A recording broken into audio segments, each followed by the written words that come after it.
90 روز 100 تا حرکت روز دوم. دیروز که 100 تا حرکت روز اول زدم، کتفام و قفسه سینه‌ام خیلی درد کرد و اذیت شدم و این یه چیز طبیعیه و مهم نیست.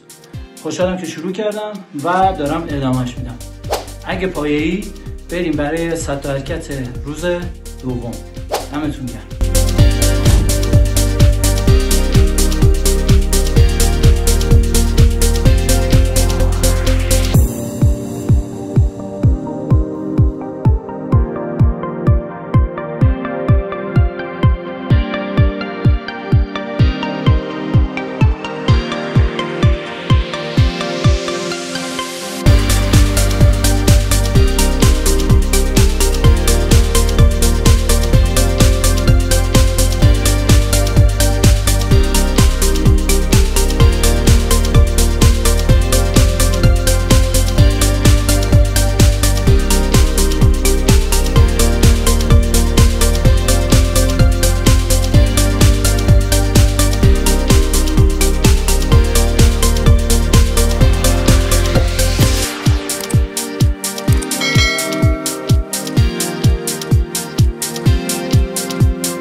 دیروز که 100 تا حرکت روز اولم زدم، کتفام و قفسه سینه‌ام خیلی درد کرد،